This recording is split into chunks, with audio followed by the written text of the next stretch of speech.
computer. It says I'm recording. Okay, perfect. Okay. So my presentation is going to be on the top 10 things I have learned off of TikTok. These aren't all off of TikTok. It's kind of just things I've seen on the internet, and it's kind of just little facts about common everyday items that you may or may have never known. I've heard this saying a lot. It's called, I've never learned more of this app than I've had in my life. And I think it's very true because I feel like you can learn a lot more off TikTok than we think. See if I can move forward. Okay, number one, a life sentence is 25 years. So this is Oh, not your entire life. For California, I guess it's actually like 25 to 30 years. And then for like different states, like Colorado, I want to say it's like 40. But like different states, they all like vary. So I don't know, I thought that was kind of weird. I thought it was like your entire life, but I guess not. Number two, 30% chance of rain. I feel like this is one you kind of figure out as you get older, but a 30% chance of rain does not mean that there's only a 30% chance it's gonna rain in general. There's 100% chance it's gonna rain, and that 30% chance or 40 or 50 or whatever it is just that it's gonna be right over you. Number three, the phonetic alphabet. This one I had no idea and I just found out not that long ago, but this is like when you're on the phone with customer service and they're starting with the same, like word that you're saying, starting with the same letter. They're not just coming up with like random words like matching. There's actually an alphabet that they go by. So maybe more of like your telecommuters know this, but I had no idea.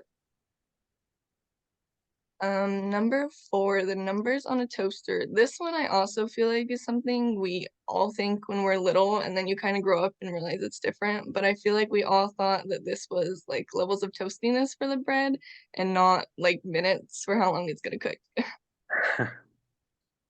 Number five, the arrow on your gas tank. You guys probably all know this, but if you look at your little fuel thing, there's gonna be a little gas tank and there's an arrow either to the right or the left. So if you ever forget which side your gas tank is on, just look and it'll tell you. Okay, so I just found this out also, and I thought it was really interesting because I run a daycare with my mother-in-law, so like good to know working with kids. But I don't know if you ever noticed there's a little hole in the top of like the pen cap right here, and it's actually meant so if you swallow it, there's still like that little hole so you can breathe and you won't choke and die. So I thought that was very interesting. Number seven, the drawer below your oven. I don't know if you've ever heard that it's was actually meant to like store your food and keep your food warm. I don't know if they did this like back in the day because I have never seen anyone actually do it, but I've always seen people store their pots and pans, so I just figured it's what everyone usually does. Number eight, the ridges on the F and J keys. I don't know if you've ever noticed, but on your keyboard, there's like two little bumps almost on the F and J keys, Mhm. and it's meant to help you find your place on the keyboard without like looking down. So if you're like an experienced typer, you might know this, but I honestly had no idea. I took a typing class in like fifth grade. Number nine, the holes in the handles of pots and pans. So I think most of us use this for like hanging our pots and pans, but I've seen this really cool hack where you can put like your cooking utensils that are like dirty and like set them on there so you don't have to get your like oven all dirty and then wipe it down with these like dirty utensils. I thought that one was kind of cool.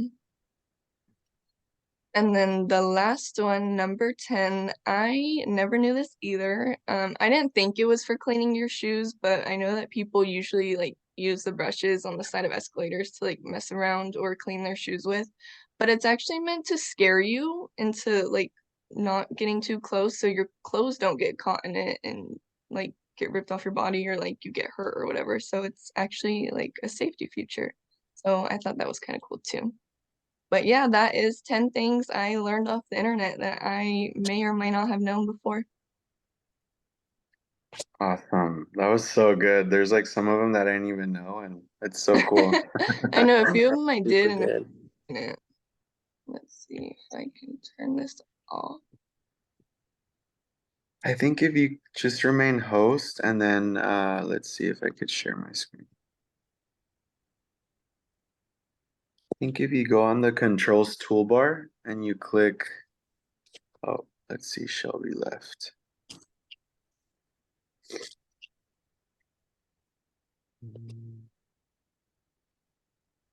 Did I stop sharing my screen? I think it's still sharing. So stop share. Okay.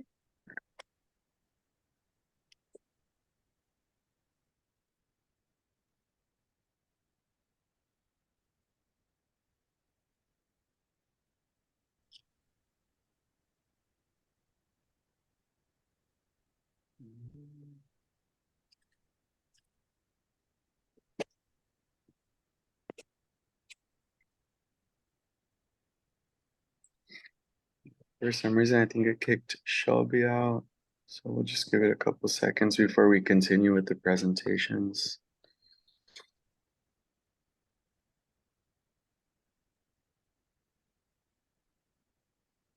Didn't do So, anything.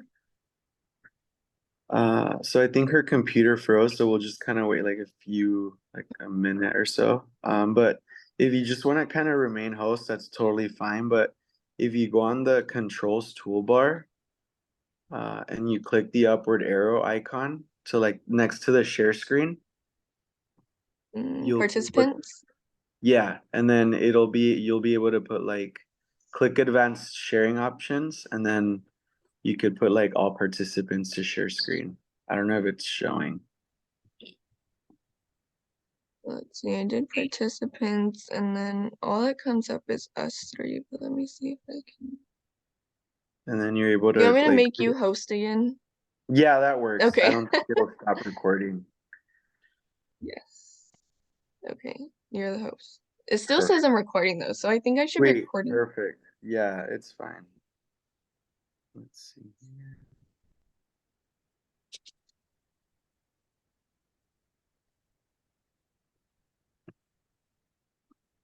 We'll wait for.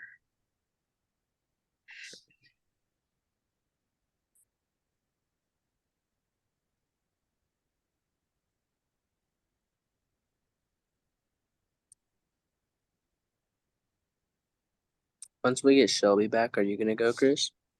Do you want to go, Anthony? Uh, yeah. I mean, you can go, and then I'll go right after you, and then Shelby can go. Okay, sounds good.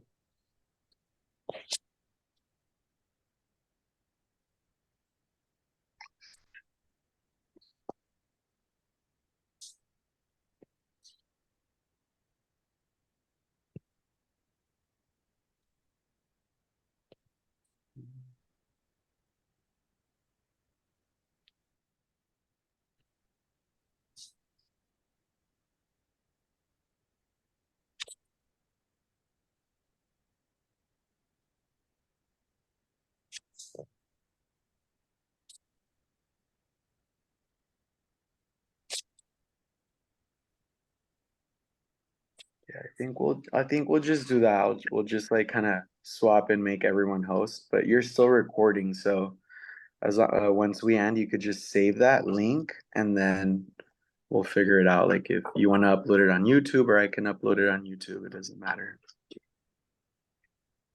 Let's see where she's at.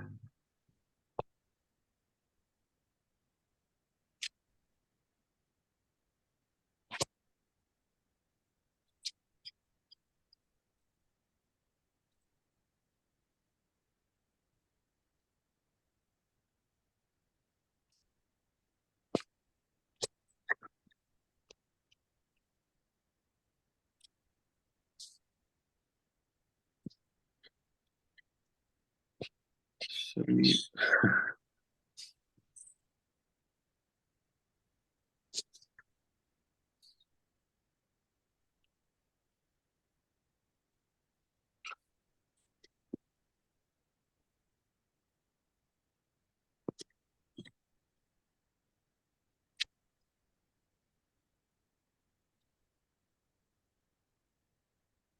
Okay, just waiting for her.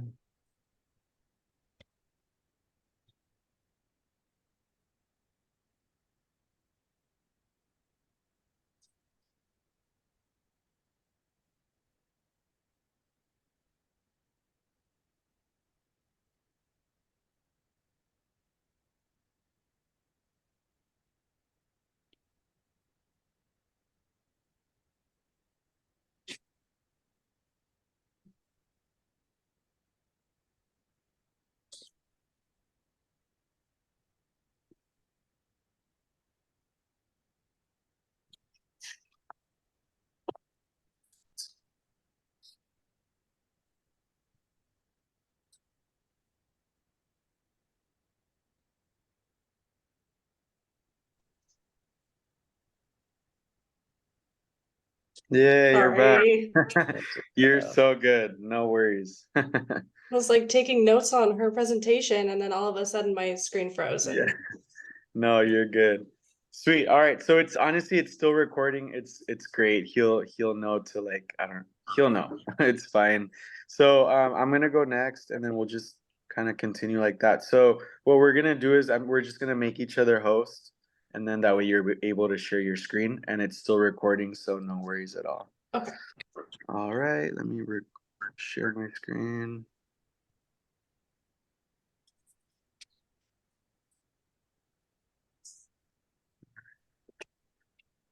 Ta-ta. Are you able to see that? Yes. All right. Sweet.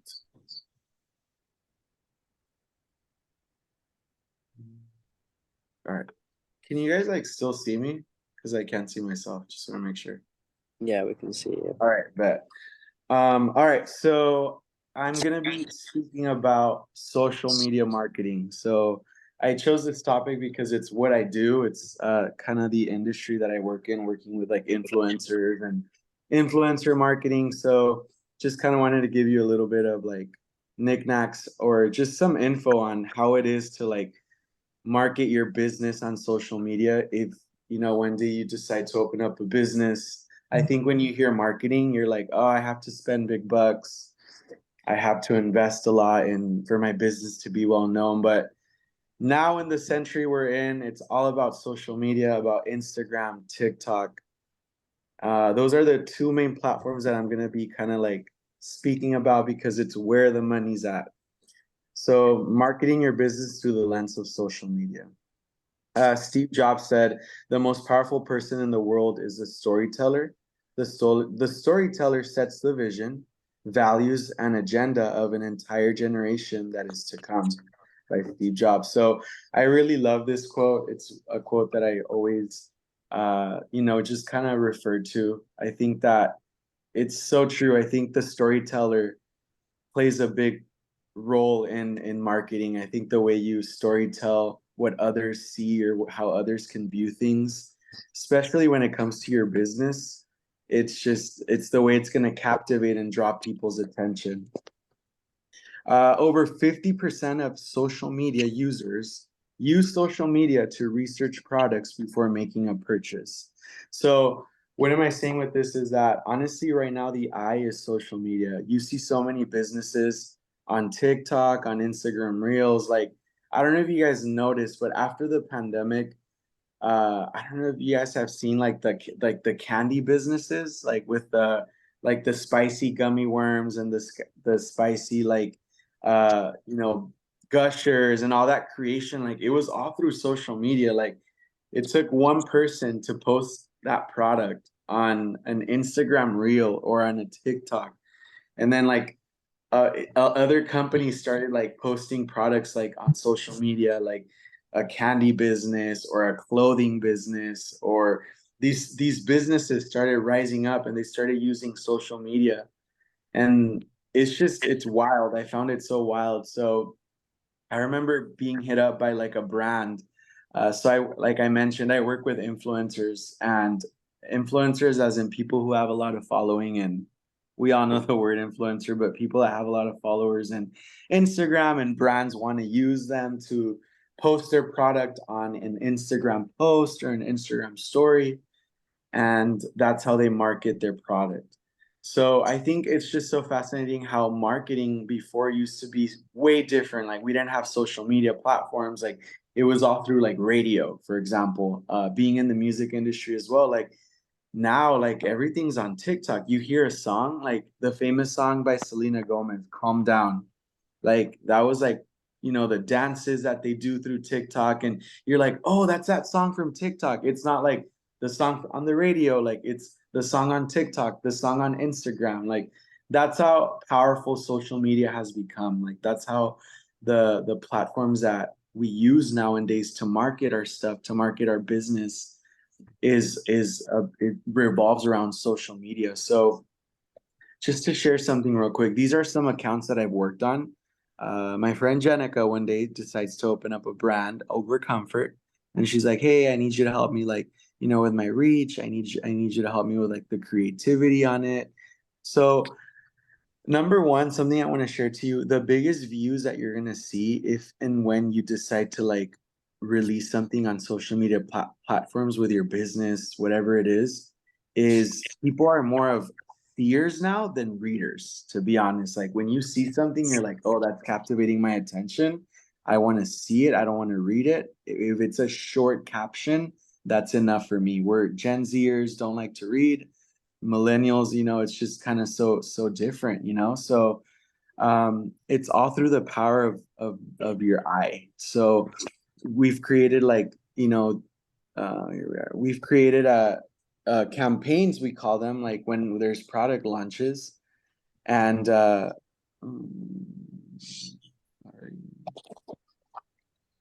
All right, we've created like these campaigns that allow us to use our creativity and like the color palettes and the way that we're gonna captivate the attention of people. So you have to, number one, on social media marketing, with your business, you have to have knowledge and know what type of audience are you trying to reach with your product. Is it the younger crowd? Is it the older crowd? Because that's gonna allow you in the moment of the creative process to work with the creative director. It's gonna allow you to determine what type of vibe or mood to go after when you're doing a photo shoot, when you're recording a video. Another thing that you also want to know is the colors you want to use, like what's going to grasp the attention of the viewer. So here we use like different edits or like the way we place the glasses. And if you look at the views, like 221K, 40K, like it's just people want to see things. So there's something on TikTok, the famous For You page. Like if you kind of like use that to your advantage, you're able to grasp and captivate the eyes of many viewers. So another platform that I like to use for design, whether it's pictures or make something nice or videos or anything, I posted here, why spend big bucks when you can use Canva? I love Canva. It's super cheap. Whether you want Canva Pro or just use what they can offer you, you can make a really creative flyer that will bring the attention of people that are more seers than readers. So a big advice that I like to give when doing social media marketing, Canva will be your best friend. So yeah, that's a little bit of something I wanted to share. I think that social media marketing is the now. It's definitely the now. So if you ever decide to open up a business, you know that you don't have to spend big bucks on marketing when you could do it all from the pleasure of one touch on your phone. You can use your iPhone camera. You can create images, everything from the pleasure of your phone, and that's going to captivate the eyes of many viewers. So yeah, that's a little bit of my presentation and a little bit of what social media marketing is and the impact that it plays today. All right, that was great. Sweet.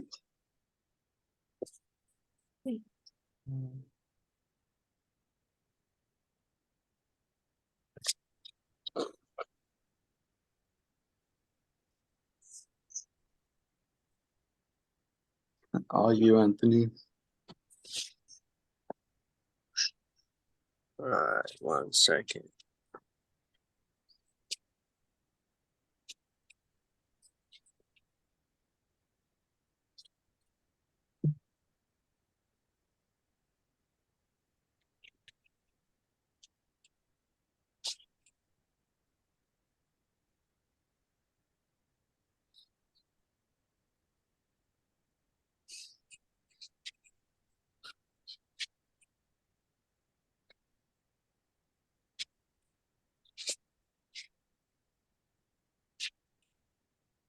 All right, and are we making each other host as we go Oh, on? you're right.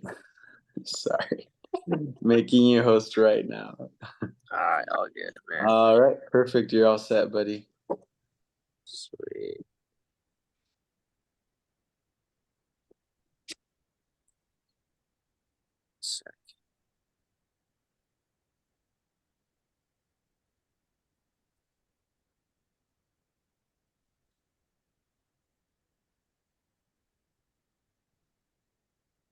And there should be an image that says share, and then you'll be able to share your screen.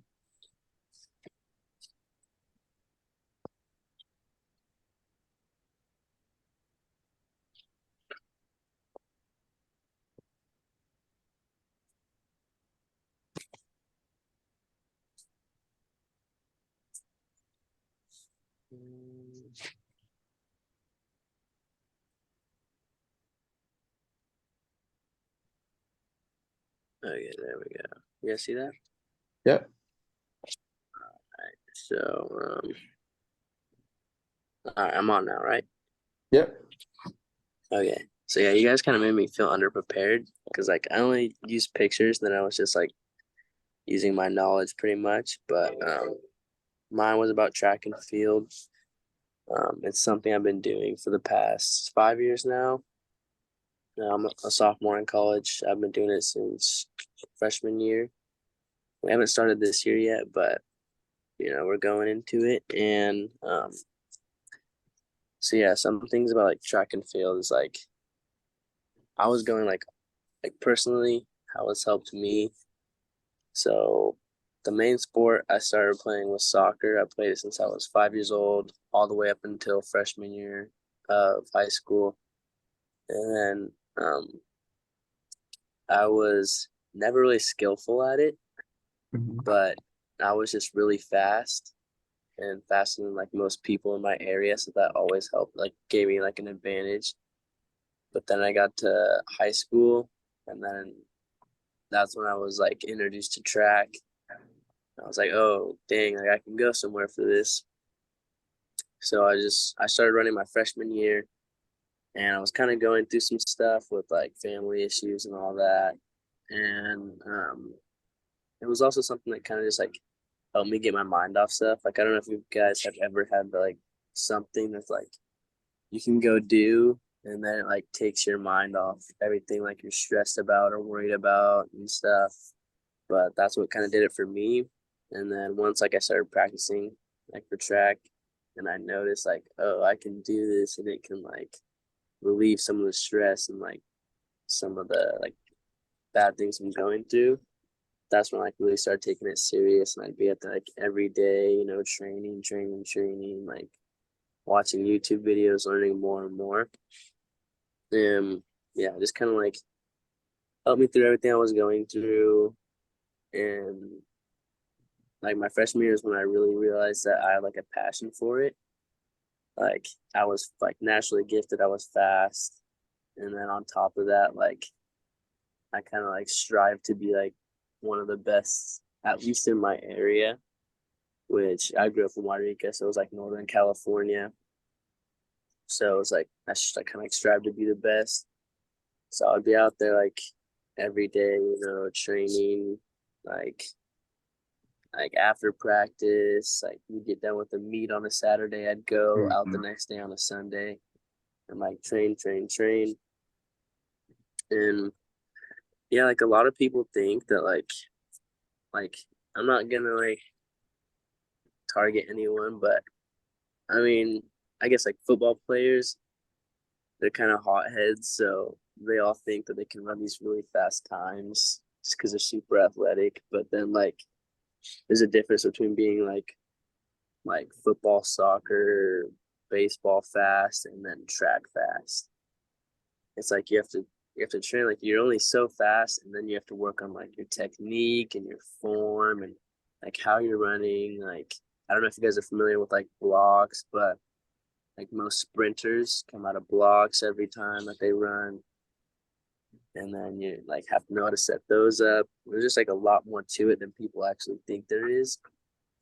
Which is something I always thought was weird because I was always like, you can only be so fast. So like how is track even entertaining? But like the more you do it, there's a lot more to it than people actually think. So like it's just something that a lot of people don't think about. There's a lot more to it than people know. Like if you watch some like the top people, like I'm sure most people are familiar with like Usain Bolt, and then like the most recent Olympics athletes like Noah Lyles and Coleman.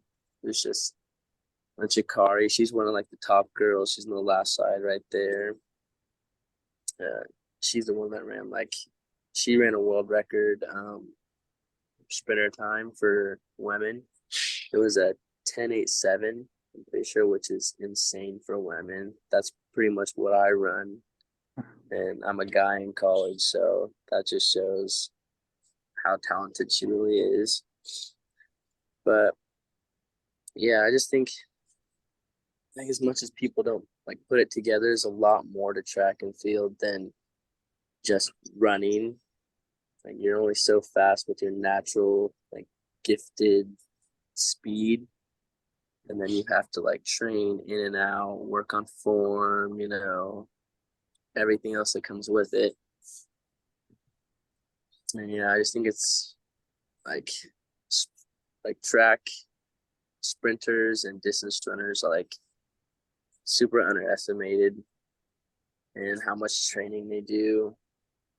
Like even since I started my freshman year, it's been nonstop since then. Like winters, like spring, summer, fall. It's just you have to train constantly. You have to watch your diet. You have to like be in the gym lifting like day in and day out. There's just so much more to it than people think, and I just think it's something that's super overlooked. So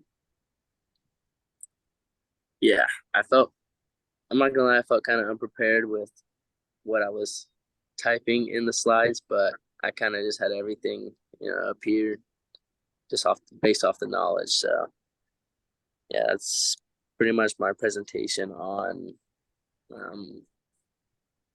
track and field. Beautiful. Nice, man. Great. I love that. That was great, bro. I appreciate that. Yeah. Shelby. Okay.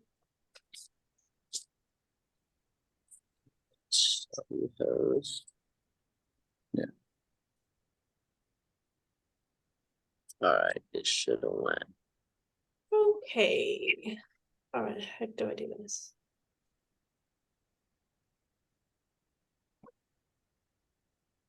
I think I did it. Perfect. All right, you can see that? Yes. Okay. All right, so I'm going to talk about the benefits of owning pets. And as you may see going through this PowerPoint, I did do a lot of positives. I didn't do any negatives.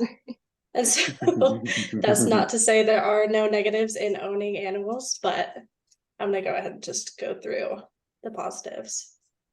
So dogs can be trained to help those in need, not only with disabilities such as dogs leading the blind or emotional support animals, but they can also be trained to do things just around the house for things that you need.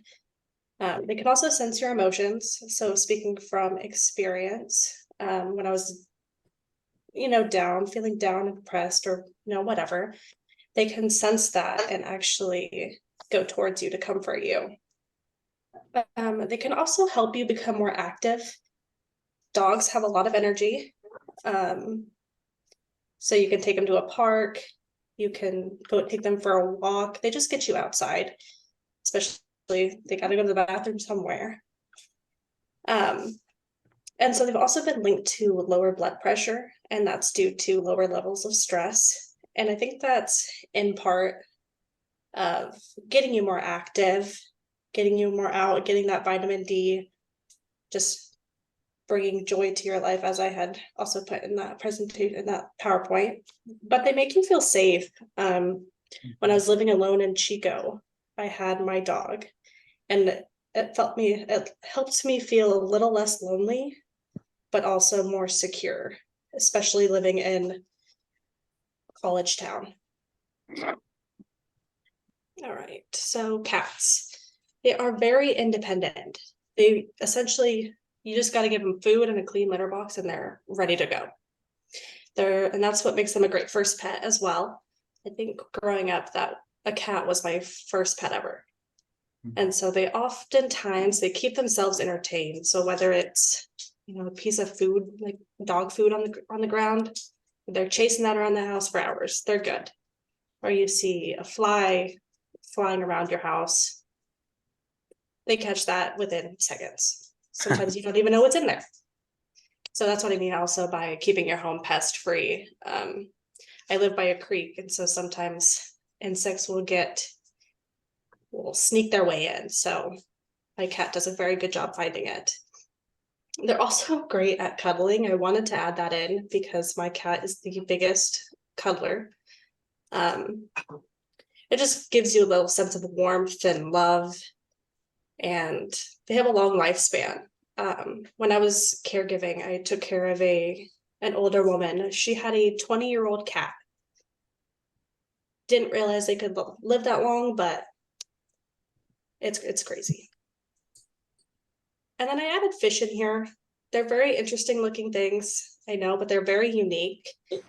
And when I moved away from home, I got myself a fish tank with a couple fish, and they're very relaxing and therapeutic. The lights from the fish tank, just watching them swim around. I mean, I feel like it's a nice little additive to your home. And they also entertain children. As I was making this, I was talking to my coworker, and she told me she has a small kid, and she just kind of plops her kid in front of the fish tank, and the kid will watch the fish swim. But it also teaches them responsibility. It gives them a little routine. So with fish, all you really need to do is clean the fish tank and feed them the little fish flakes. And so it gives them the sense of routine of waking up in the morning or before you go to bed, feeding them, and they're good to go. And so there's a wide variety of different types too. So you don't have to get the goldfish that are in the picture, but there's betta fish, there's koi fish that you can have in a pond outside. The list goes on. And they're also very cheap pets. And don't get me wrong, they can be very expensive, but you don't have to go that route. As seen in this picture, all this is a fish bowl and some rocks, and you're good to go.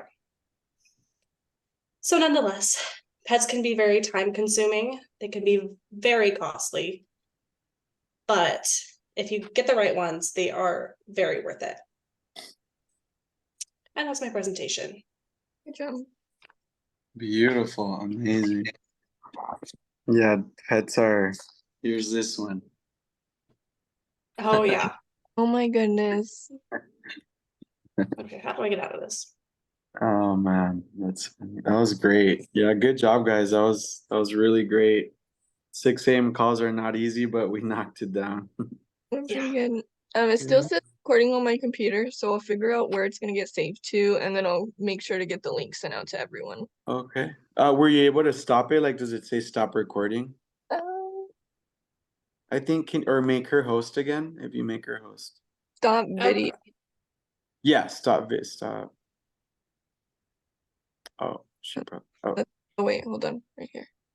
Stop